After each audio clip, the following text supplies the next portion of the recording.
Hello everyone, once again welcome to Medi corner.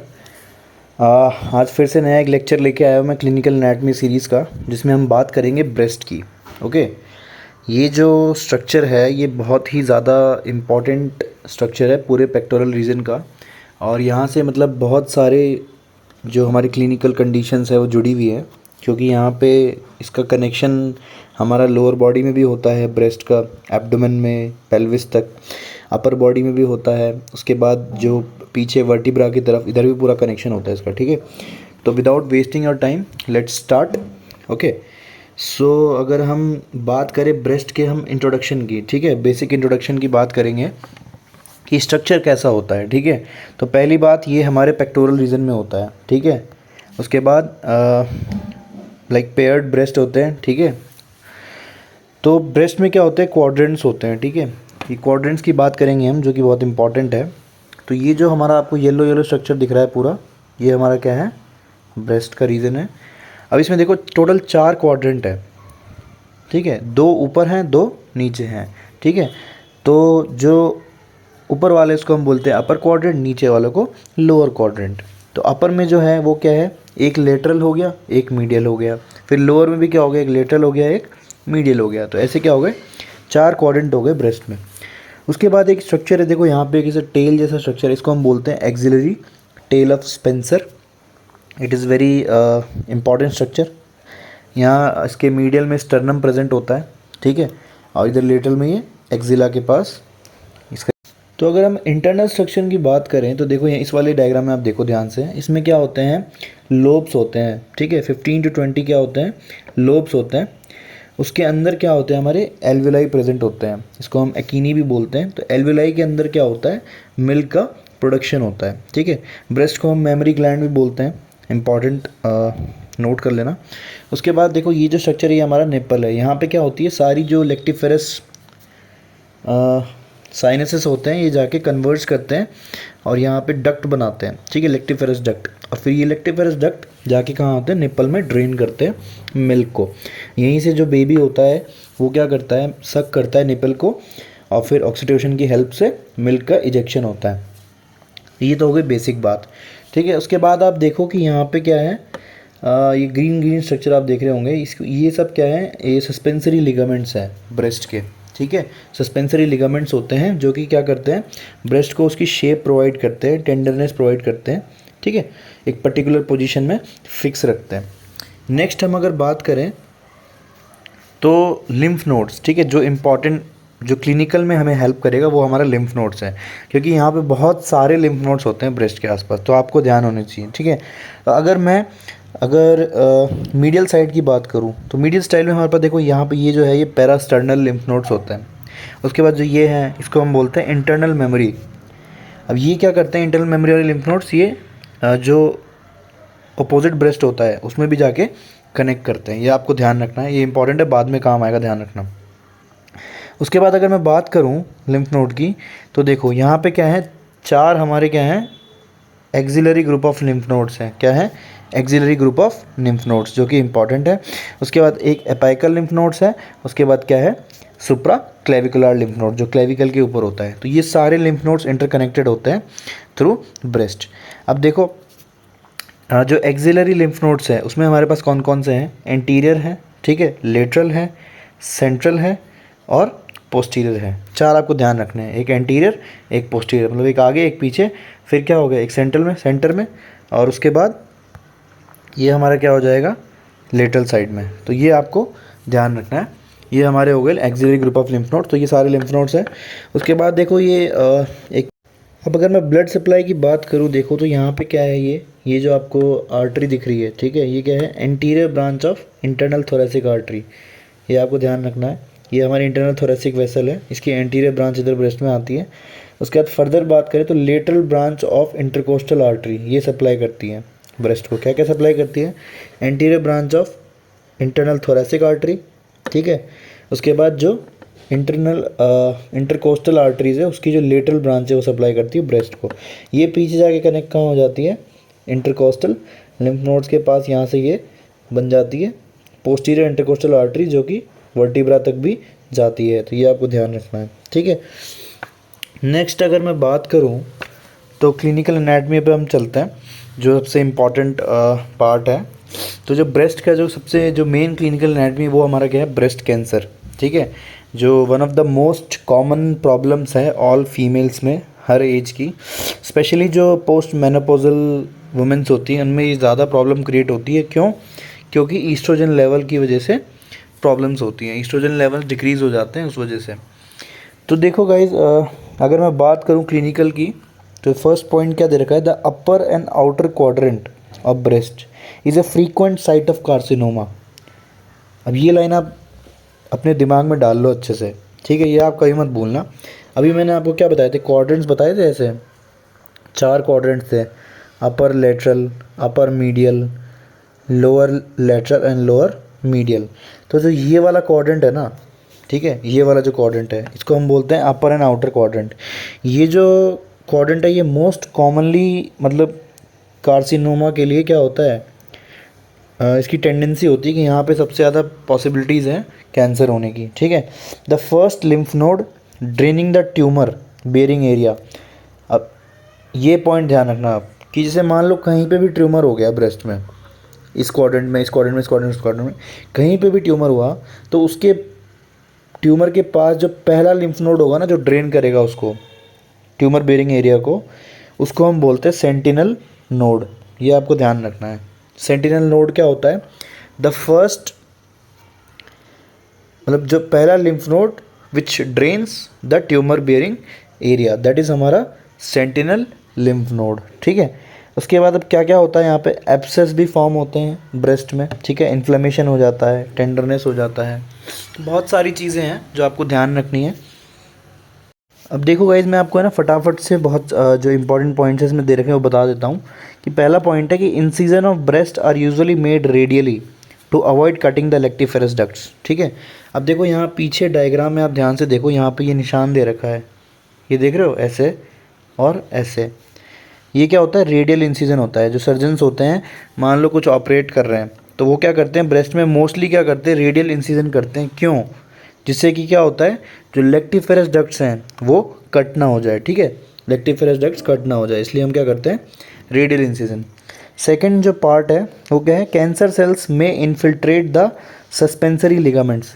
ठीक है, अभी मैंने आपको दिखाया था सस्पेंसरी लिगामेंट्स, ये देखो आप पिछले डायग्राम में, ये जो ग्रीन वाले हैं ना, ये सब क्या है, सस्पेंसरी लिगामेंट्स है जो होल्ड करके रख रहे हैं ब्रेस्ट को। ठीक है, अब कैंसर सेल्स क्या होते हैं, इसके अंदर इन्फिल्ट्रेट कर जाते हैं, मतलब घुस जाते हैं। तो अब उसकी वजह से होता क्या है, देखो, the breast then becomes fixed. पहली बात कि देखो, अब ब्रेस्ट क्या होता है, थोड़ा मोबाइल होता है। आप अगर देखेंगे इसकी एनाटमी, तो ब्रेस्ट क्या होता है, मोबाइल होता है, उसकी लोकेशन भी चेंज हो सकती है, पोजीशन चेंज हो सकती है। It can move upward, downward, lateral, medial. Okay, क्यों? With the help of these ligaments ये सपोर्ट करती हैं। लेकिन अगर कैंसर सेल्स क्या करते हैं, इन्फिल्ट्रेट कर जाते हैं इसमें सस्पेंसरी लिगामेंट्स में, तो क्या हो जाता है, ब्रेस्ट फिक्स हो जाते हैं। क्यों? क्योंकि इन लिगामेंट्स का कॉन्ट्रैक्शन हो जाता है, और इसकी वजह से क्या होता है, रिट्रैक्शन और फोल्डिंग ऑफ द स्किन, मतलब पीछे की तरफ क्या होते हैं, ब्रेस्ट रिट्रैक्ट होते हैं, फोल्डिंग होती है स्किन की। ठीक है, तो दूसरा पॉइंट ये क्लियर है। पहला पॉइंट क्या था कि जो ब्रेस्ट का इंसिजन होता है वो रेडियल करते हैं हम, जिससे कि लेक्टिफेरस डक्ट कट ना हो जाए। दूसरा पॉइंट कि अगर कैंसर सेल सस्पेंसरी लिगामेंट्स में चले जाएं तो क्या होगा, वो कॉन्ट्रैक्शन हो जाता है, उनका रिट्रैक्शन हो जाता है। उस वजह से क्या होती है, ब्रेस्ट क्या होती है, फिक्स हो जाती है। पहली बात तो उसकी मोबिलिटी लूज़ हो जाती है, वो मूव नहीं करते ऊपर नीचे। दूसरी बात कि क्या होता है, रिट्रैक्शन की वजह से स्किन फोल्ड हो जाती है। सेकेंड पॉइंट देखो, इन्फिल्ट्रेशन ऑफ लेक्टिफेरस डक्ट्स। ठीक है, अगर वही कैंसर सेल्स लेक्टिफेरस डक्ट में चले जाएं, ठीक है, तो क्या होगा, आप देखो पीछे डायग्राम में आपको दिखाता हूँ डक्ट में, लेक्टिफेरस डक्ट देखो, ये जो डक्ट्स हैं, एक बार मैं इसको इरेज कर देता हूँ, एक सेकेंड। अब देखो ध्यान से, ये आपको दिख रहे हैं लेक्टिफेरस डक्ट। इन डक्ट्स में अगर कैंसर सेल्स इन्फिल्ट्रेट हो जाते हैं ना, तो क्या होता है, रिट्रैक्शन ऑफ निप्पल हो जाता है। ठीक है, क्या होता है, जो निप्पल है वो अंदर की तरफ रिट्रैक्ट कर जाता है, and it is a very most like noticing sign for the cancer of breast. ठीक है, रिट्रैक्शन ऑफ द निप्पल। उसके बाद हम बात करें सुपरफिशियल लिम्फ वेसल्स की। ठीक है, obstruction of superficial lymph vessels by cancer cells में produce oedema of the skin giving rise to an appearance like that of the skin of an orange. ठीक है, अब ये देखो यहाँ पे आपको टेंडरनेस दिख रही होगी, इस वाले डायग्राम में देखो आप, इसमें क्या होता है कि जो सुपरफिशियल लिम्फ वेसल्स हैं अगर वो ऑब्स्ट्रक्ट हो जाती हैं तो क्या होता है, अब वहाँ पे लिम्फ का जो ड्रेनेज है वो रुक जाएगा। ऑब्स्ट्रक्शन से क्या होता है, लिम्फ वेसल्स का जो ड्रेनेज है वो रुक जाएगा। अब ड्रेनेज अगर रुक जाएगा तो क्या होगा, वहाँ पे फ्लूइड अकुमुलेट होगा। अब फ्लूइड अकुमुलेट होगा तो क्या होगा, इडीमा होगा। और इडीमा की वजह से क्या होता है, ये जो ब्रेस्ट है वो काफ़ी मतलब इडिमेटस अपीयरेंस हो जाता है उसका, और थोड़ा सा ऑरेंज लाइक अपीयरेंस हो जाता है उसका स्किन का। ये आपको ध्यान रखना है। नेक्स्ट अगर हम बात करें सुपरफिशियल लिम्फेटिक्स के कम्युनिकेशन की, तो मैंने आपको देखो पिछले डायग्राम में बताया था कि ये वाले जो लिम्फ नोड्स हैं इंटरनल मेमोरी, ठीक है, ये दोनों ब्रेस्ट में होते हैं, तो ये कनेक्ट करते हैं आपस में दोनों ब्रेस्ट को। एक सेकेंड, ये जो दोनों ब्रेस्ट है ना, यहाँ पे ऐसे क्या होते हैं, इंटरनल मेमोरी जो लिम्फ नोड्स हैं वो कनेक्ट होते हैं via the superficial lymphatic vessels. तो अगर एक ब्रेस्ट में ट्यूमर है, कैंसर है, तो वो फिर क्या करता है, इस वेसल्स के थ्रू दूसरे ब्रेस्ट में भी क्या होता है, इन्फिल्ट्रेट कर सकता है। ठीक है, इट कैन कम्युनिकेट और because of the communication of the lymph vessels with those in the abdomen. ठीक है, अभी मैं आपको बताऊंगा ये पॉइंट अच्छे से। देखो ये डायग्राम आपको दिखाता हूँ मैं, ये वाला डायग्राम देखो, यहाँ पे क्या है, पूरा बता रखा है कि कैसे कैसे लिम्फेटिक वेसल्स के कनेक्शन से फैलता है ब्रेस्ट कैंसर। अभी देखो यहाँ पे दिखा रखा है कि इंटरनल मेमोरी से क्या होता है, अपोजिट ब्रेस्ट में जाता है। उसके बाद नीचे अगर आएगा ना एब्डोमेन में, तो पहले क्या आता है, लिवर में फैलता है, लिवर में जो ब्रेस्ट कैंसर है वो इन्फिल्ट्रेट करता है। उसके बाद लिवर से चला जाता है फीमेल जो जेनिटेलिया है, ओवरीज के पास, फीमेल रिप्रोडक्टिव ऑर्गन्स में जाता है और फिर इनफर्टिलिटी कॉज भी कर देता है। ठीक है, तो इसको ठीक करना बहुत ज़्यादा ज़रूरी है, अर्ली डायग्नोसिस बहुत ज़रूरी है, नहीं तो बहुत सारी प्रॉब्लम्स हो जाती है बॉडी में, and it can cause an incurable condition. Okay, देखो यहाँ से क्या हो रहा है, ये वाला कनेक्शन कहाँ जा रहा है, फीमर में जा रहा है। ठीक है, थाई बोन के अंदर, तो पूरा फैल जाता है। उसके बाद जो इंटरकॉस्टल रिब्स है उनके थ्रू ये जो जाता है, इसका कनेक्शंस है रिब्स में, और पीछे क्या है, वर्टिब्रा में भी है कनेक्शन।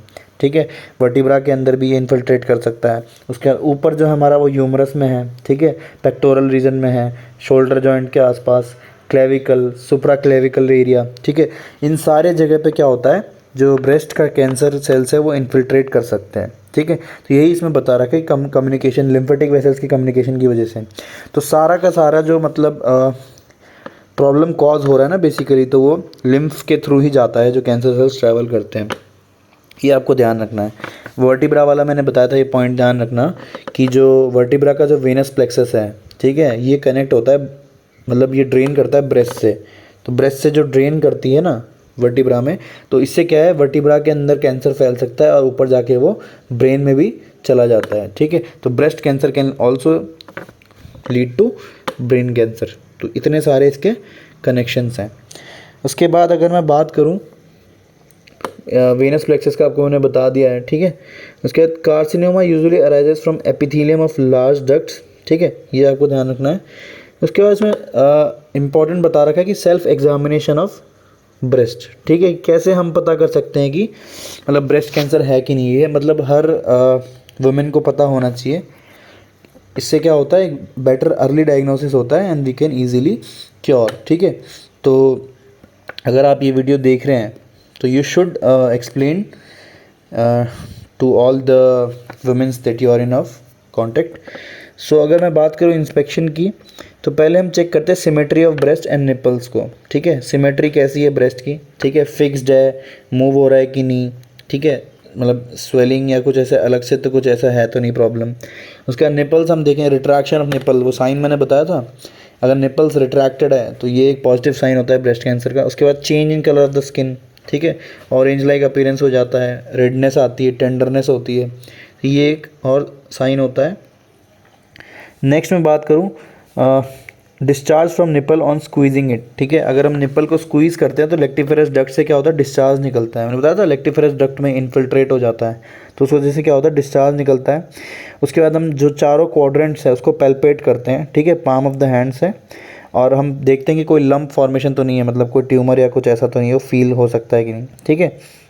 उसके बाद आर्म को हम रेस करके और लिम्फ नोड्स को पैल्पेट करते हैं। अगर लिम्फ नोड भी क्या होते हैं, टेंडर होते हैं, स्वेलिंग होती है, तो उस वजह से हम पता कर सकते हैं कोई ना कोई इन्फेक्शन है हमारे ब्रेस्ट में, ठीक है। उसके बाद कुछ टेक्निक्स होती है जिसके थ्रू हम कर सकते हैं, जैसे मेमोग्राम होता है। मेमोग्राम से हम क्या कर सकते हैं, कैंसरस मास को पता कर सकते हैं ब्रेस्ट के अंदर। दूसरा है फाइन नीडल एस्पिरेशन साइटोलॉजी, ठीक है, इसको हम FNAC बोलते हैं। ये टेस्ट होता है बहुत इंपॉर्टेंट, जो मेनली हम कैंसर्स के लिए यूज़ करते हैं। FNAC से क्या होता है, क्विक मेथड हो जाता है डायग्नोसिस का, जिसमें हम लीजन ऑफ ब्रेस्ट पता कर सकते हैं कहाँ कहाँ पे और क्या कितना प्रॉब्लम्स है। नेक्स्ट मैं बात करूँ, ये मेमोग्राम देखो शो कर रखा है यहाँ पे, इसमें कैंसरस लीजन बता रखा है, देख रहे हो ये लंप फॉर्मेशन, ट्यूमर लाइक, तो इसमें हम पता कर सकते हैं। उसके बाद रिट्रैक्टेड निपल की बात तो मैंने कर ही दी थी, ठीक है। उसके self examination the mammary glands is the only way of early diagnosis and appropriate treatment, ठीक है। सेल्फ एग्जामिनेशन बहुत ज़रूरी है और इसी से हम जल्दी पता कर सकते हैं। अब अगर मान लो कोई एडवांस स्टेज चली जाती है कैंसर की, भाई अब वो क्योर नहीं है, तो फिर हम क्या करते हैं, सर्जिकल रिमूवल करते हैं, तो उसको हम क्या कहते हैं, मैस्टेक्टोमी, ठीक है। इसमें हम क्या करते हैं, सर्जिकल रिमूवल करते हैं, या तो एक ब्रेस्ट का या दोनों ब्रेस्ट का, ठीक है, पार्शियली और completely. Mastectomy is usually carried out to treat breast cancer. Lumpectomy is the removal of only the tumour, ठीक है। अगर सिर्फ ट्यूमर रिमूव करते हैं तो उसको हम क्या बोलते हैं, लंपेक्टोमी। अदरवाइज़ अगर हम पूरा ब्रेस्ट रिमूव करते हैं तो उसको हम क्या कहते हैं, मैस्टेक्टोमी, ठीक है। और इन्फ्लेमेशन ऑफ ब्रेस्ट भी आपको पता होना चाहिए, मैस्टाइटिस उसको हम बोलते हैं, ये वर्ड यूज़ होता है। नेक्स्ट जो है हमारा ये है रेडिकल मैस्टेक्टोमी। इसमें क्या होता है कि जब ब्रेस्ट तो रिमूव करते ही हैं, मतलब जब बहुत ज़्यादा एडवांस हो जाता है ना कैंसर, तो उसके अंदर क्या होता है, रेडिकल मैस्टेक्टोमी होती है, जो नॉर्मल मैस्टेक्टोमी से डिफरेंस है। क्योंकि नॉर्मल में क्या होता है, सिर्फ ब्रेस्ट का रिमूवल होता है, इसमें क्या है, ब्रेस्ट तो रिमूव होता है, उसके साथ साथ जो पेक्टोरल मसल्स होती हैं, लिम्फ नोड्स होते हैं एक्सिला के, ये सब भी क्या कर देते हैं, रिमूव कर देते हैं, ठीक है। तो ये यहाँ पे आपका जो क्लिनिकल एनाटमी है वो ख़त्म होता है। तो अगर आपको लेक्चर अच्छा लगा हो तो सब्सक्राइब करें, देखते रहें और शेयर ज़रूर करें। Thank you everyone.